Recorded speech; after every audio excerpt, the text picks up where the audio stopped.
அனைவருக்கும் வணக்கம். நம்ம அதிமுக கட்சி சார்பாக நேற்றுக்கு பார்த்தீங்கன்னா சென்னையில் மெழுகுவத்தி ஏந்தி போராட்டம் நடத்தியிருக்காங்க.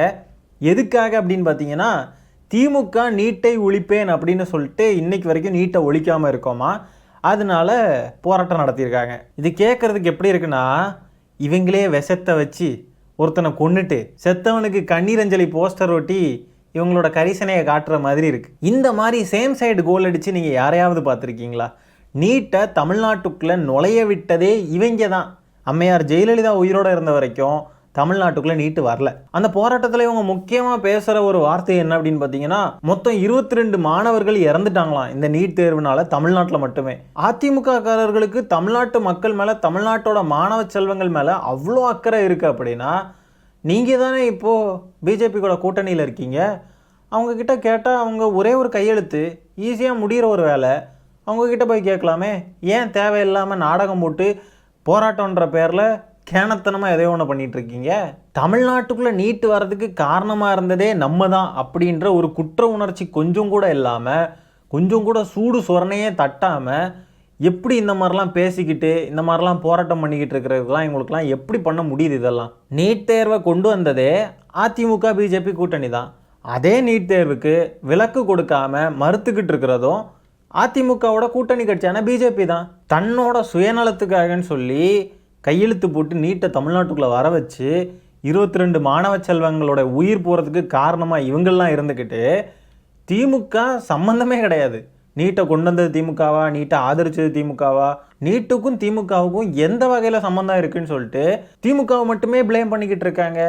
சீரியஸ்லி புரியலை இவங்களோட கான்செப்டே. பாருங்களேன், பிஜேபி கூட கூட்டணியில் இருக்காங்க. அவங்க நினச்சா இந்த பிரச்சனையை உடனே முடிச்சு வைக்க முடியும்.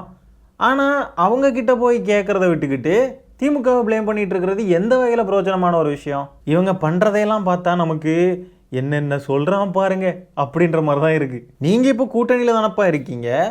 நீங்கள் பிஜேபி கிட்ட ரிக்வெஸ்ட் பண்ணி நீங்கள் நீட் விலக்கு வாங்கலாமே. நீங்கள் அதையே உங்களோட பொலிட்டிக்கல் மைலேஜாக கூட யூஸ் பண்ணிக்கலாமே. இங்கே பாருங்கள், ஆளுங்கட்சியால் செய்ய முடியாத விஷயத்த நாங்கள் செஞ்சுட்டோம் பாருங்கள் அப்படின்னு சொல்லி நீங்கள் அதை உங்களோட அரசியல் மைலேஜாக கூட யூஸ் பண்ணிக்கலாமே. ஏன் செய்யாமல் இருக்கீங்க? உங்களுக்கு உண்மையாகவே மக்கள் மேலே அக்கறை இருக்குது அப்படின்னு சொன்னால் நீங்கள் பிஜேபி கிட்ட டைரெக்டாக நீட் விலக்கை பற்றி பேசலாமே. ஏன் இப்படி போராட்டம்ன்ற நாடகம்லாம் நடத்திக்கிட்டு இருக்கீங்க? அப்படி இல்லைனா இன்னொன்று பண்ணலாம், மத்திய அரசுக்கு எதிராக நீங்கள் போராட்டம் பண்ணலாம். இல்லை நீங்கள் கூட்டணிக்கு சேர்றதுக்கு முன்னாடியே நீட்டை நீங்கள் ஒழிச்சிங்கன்னு சொன்னால் நாங்கள் உங்கள் கூட கூட்டணி வச்சுப்போம் அப்படின்னு சொல்லி ஒரு டிமாண்ட் பண்ணியிருக்கலாம். தமிழ்நாட்டோட உரிமைகள் எத்தனை இடத்துல பறிக்கப்படுது, எவ்வளோ நாசக்கார திட்டங்களையெல்லாம் தமிழ்நாட்டில் அமல்படுத்துறதுக்கு துடிச்சிட்டு இருக்காங்க. அதையெல்லாம் நீங்கள் பண்ணாமல் இருந்தால் நாங்கள் உங்கள் கூட கூட்டணி சேருவோம் அப்படின்னு சொல்லி ஒரு டிமாண்டு கூட வைக்கலை. எங்களுக்கு தர வேண்டிய காசை தாங்க, நீட்டை விளக்குங்க, எங்களோட உரிமைகளை எந்த வகையிலுமே பறிக்காதீங்க, இந்த மாதிரிப்பட்ட கோரிக்கைகளை எல்லாம் டிமாண்ட் பண்ணி கூட்டணியில் சேரவே இல்லை. இவர் எந்த கோரிக்கையுமே கிடையாது, அப்படியே ஜம்முன்னு போய் சேர்ந்தாச்சு, உட்கார்ந்தாச்சு. முழுக்க முழுக்க தன்னோட சுயநலம் மட்டும்தான் இங்கே மையமாக இருக்குது. இந்த போராட்டத்தை நீங்கள் மத்திய அரசுக்கு எதிராக போராடுவீங்களா? இதை நீக்காமல் இருக்கிறதே முழுக்க முழுக்க மத்திய அரசு தானே. மத்திய அரசுக்கு எதிராக போராடுங்க பார்ப்போம்.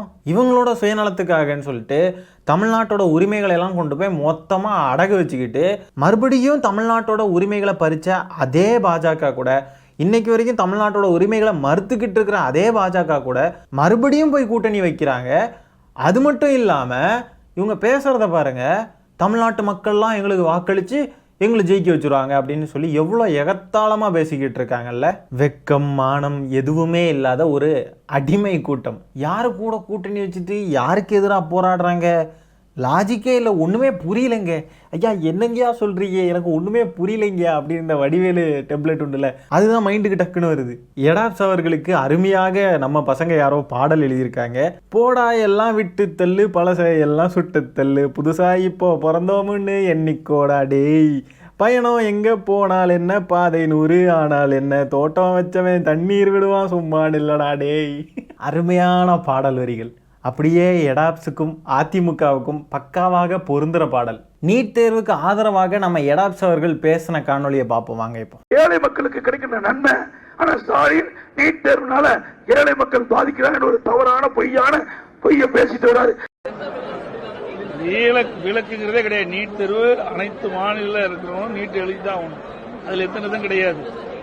நீட் தேர்வை எந்த அளவுக்கு ஆதரிச்சு பேசின இதே வாய்கள் இப்போ பார்த்தீங்கன்னா நீட் தேர்வுக்கு எதிராக போராடுறாங்களாமா. இவங்களோட நாடகம் எல்லாமே மக்கள் மத்தியில் அம்பலப்பட்டுக்கிட்டே இருக்கு.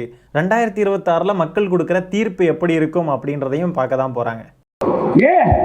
உங்களுக்கு மட்டும்தான் வெற்றி கொண்டான்னு தீப்பொறி ஆறுமுகம் இருக்கான்னு நினைக்காதீங்க. பிஜேபிக்கு ஒரு மணிகண்ட வந்துட்டேன்டா, யாருன்னு நினைச்சீங்க? நம்ம எடாப்ஸ் தான். பாஜகவுக்கு ஒரு எடப்பாடி பழனிசாமி வந்துட்டேன்டா விட மாட்டேன். இதில் வேற அதிமுக ஒரு அறிவிப்பு வெளியிட்டிருக்காங்க அவங்க கட்சி நிர்வாகிகளுக்கும் தொண்டர்களுக்கும். என்ன அப்படின்னு பார்த்தீங்கன்னா, கட்சியின் நிலைப்பாடு மற்றும் செயல்பாடு குறித்து பொதுவெளியில் கருத்து தெரிவிக்க வேண்டாம். அதிமுக தலைமையின் அனுமதியின்றி கட்சியினர் யாரும் ஊடகங்களுக்கு பேட்டி அளிக்க வேண்டாம். பல கோடி ரூபா கான்ட்ராக்டடா, அதில் மண்ணள்ளி போட்டுறாதீங்கடா அப்படின்னு சொல்லி எடாப்ஸ் அவர்கள் கெஞ்சிராப்பில். இப்படி பயந்து கட்சி நடத்துறதுக்கு பேசாமல் பாஜக கூட இணைச்சிடலாமே அதிமுகவை. இதுக்கிடையில் நம்ம நயினார் நாகேந்திரன் அவர்கள் பார்த்தீங்கன்னா, அதிமுக பொதுச் செயலாளர் எடப்பாடி பழனிசாமி தான் முதலமைச்சராக அமர்வார் அப்படின்னு சொல்லியிருக்காப்புல. நாங்கள் விட்டாதானே அவர் அமர்வார், அதுவும் நீங்கள் இருக்கிற வரைக்கும் தமிழ்நாட்டு மக்கள் அமர விடவும் மாட்டாங்க, அது நடக்கவும் நடக்காது. பாஜக காரணங்களே கடுப்பாகிறானுங்க. எடப்பாடி பழனிசாமி முதல்வர் ஆகிறதுக்கு நாங்கள் எதுக்கு வாக்களிக்கணும்? எங்கள் கட்சி ஆட்சிக்கு வரணும்ல, அதுக்கு தானே நாங்கள் வாக்களிக்க முடியும் அப்படின்னு சொல்லி பாஜக காரணங்களுக்கே இந்த கூட்டணி பிடிக்கல. ஆனால் போயும் எடப்பாடி அவர்களை போய் தாங்குற லட்சணத்தில் தான் பாஜகவே இருக்குது அப்படின்றத நம்ம வெட்ட வெளிச்சமாக இதிலெல்லாம் பார்க்க முடியுது. சொல்கிறத கொஞ்சம் தெளிவாக சொல்லுங்கள் நயினார் நாகேந்திரன்.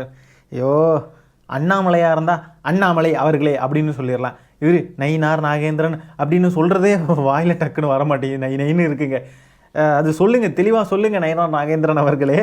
எந்த மாநிலத்துக்கு முதலமைச்சராக வருவார்னு சொன்னீங்க, எந்த மாநிலம்னு சொல்லவே இல்லை.